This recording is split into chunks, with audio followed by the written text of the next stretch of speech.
It started like any other late August trip into the Blackwood National Forest. My sister Chloe and our friends Liam and Maya.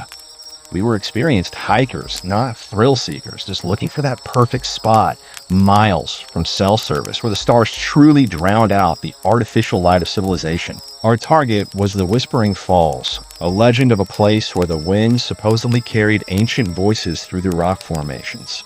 A bit cheesy maybe, but we were young and romantic enough to buy into it. The first 2 days were idyllic. Sun-dappled paths, the scent of pine and damp earth, the rhythmic crunch of boots on fallen leaves. We'd found a clearing near a small, gurgling stream far off the main trails and set up our tents. It was perfect. We cooked over a small fire, swapped stories, and watched the meteor showers paint streaks across the inky sky. Liam, ever the pragmatic one, even commented, "See? No ancient spirits, just crickets and bad jokes." Then came the third night. The change was subtle at first. A shift in the air, a drop in temperature that felt unnatural, even for late summer. The crickets, which had been a constant chorus, slowly fell silent, one by one, until the quiet pressed in on us like a physical weight.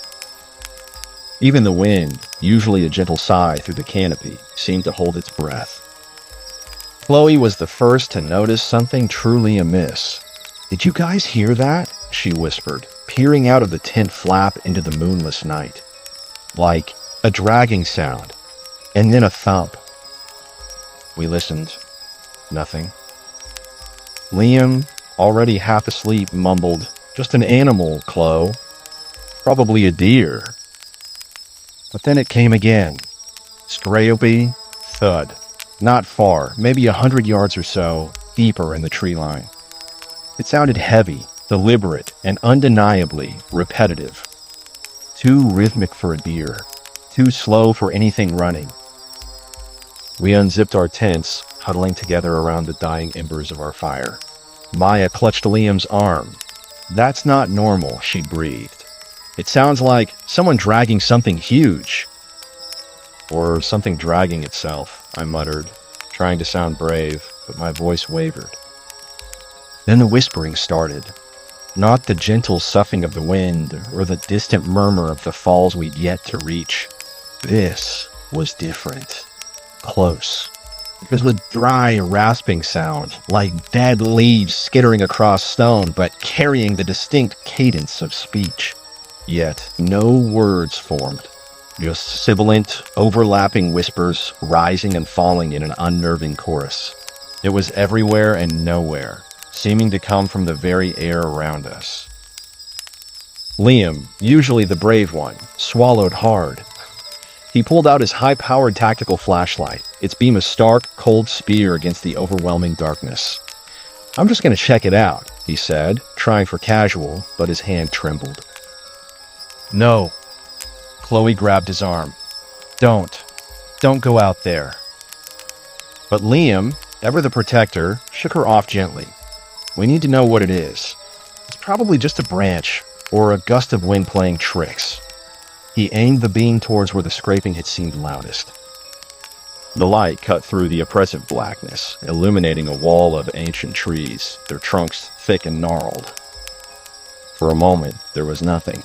Just the flickering shadows, and the relentless, meaningless whispering that now seemed to intensify, to coil around us. Then he saw them. We all did.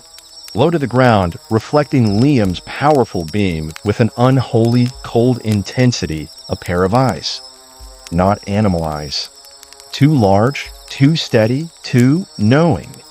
They were a deep, burning amber, set in something dark and indistinct. They didn't blink. They simply stared back, unwavering, from a height that suggested whatever they belonged to was either crouched or impossibly small, yet the presence felt immense. A collective gasp escaped us. The scraping sound started up again, closer now, accompanied by a new sound, a slow, guttural gurgle, almost like liquid moving through a constricted throat, but deeper, echoing the cadence of the whispers. The eyes, unblinking, began to move slowly, deliberately, as if whatever they belonged to was shifting its weight, preparing. Panic seized us. We scrambled back into our tents, fumbling with zippers, trying to create even a flimsy barrier against the palpable dread. But the sounds followed. The scraping seemed to be circling our camp, closer and closer, each thud vibrating through the very ground. The whispers were no longer just sibilant. They seemed to be forming into a mocking, insidious chorus, still without discernible words, but filled with malevolence. Liam was shaking, his flashlight beam dancing wildly through the trees, illuminating grotesque root systems and hanging moss that suddenly looked like skeletal fingers. "What is that?" he choked out. "We have to go," Maya whimpered, already trying to pack her sleeping bag with trembling hands. We tore down our tents in a frantic, desperate blur, abandoning anything that wasn't essential. Backpacks haphazardly thrown on, laces untied, hearts pounding like war drums against our ribs. The fire, thankfully, was almost out. We didn't dare stop to douse it properly. As we stumbled away from the clearing, running blindly into the deeper woods, the whispers became a howling gale in our ears and the scraping turned into a frenzied tearing sound. We risked a glance back. That's when we saw it. The clearing, moments ago a refuge, was now a scene of impossible terror. The massive oak tree that had stood sentinel at the edge of our camp, its roots anchoring it for centuries, was no longer rooted. Its ancient gnarled trunk was swaying, its immense roots, thick as human bodies, were wrenching themselves free from the earth with sickening cracks and groans. Soil, rocks, and smaller plants exploded upwards as it heaved itself free. The sound was like 1,000 bones breaking, mingled with a high-pitched, almost joyful shriek that somehow merged with the deeper guttural sound we'd heard earlier. And then, with a final, earth-shattering crack, the tree stood free, not fallen, but standing. It began to move, slowly at first, its massive roots acting like monstrous splayed legs.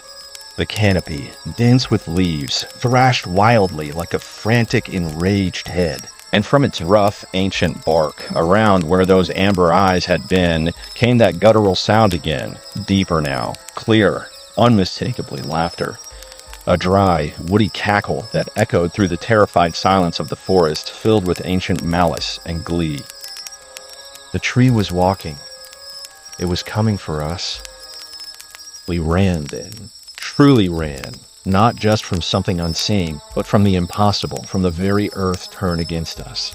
The whispers followed, no longer vague, but sharp, distinct, like branches whipping past our ears.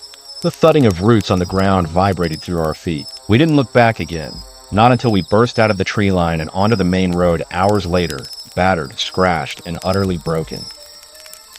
To this day, none of us can explain it.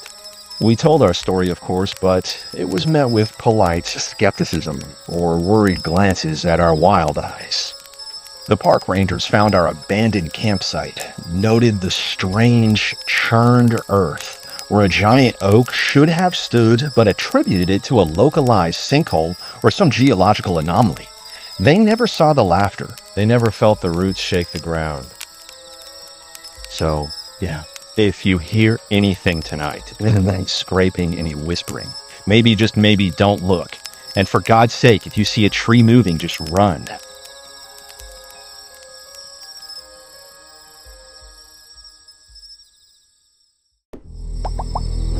Love horror?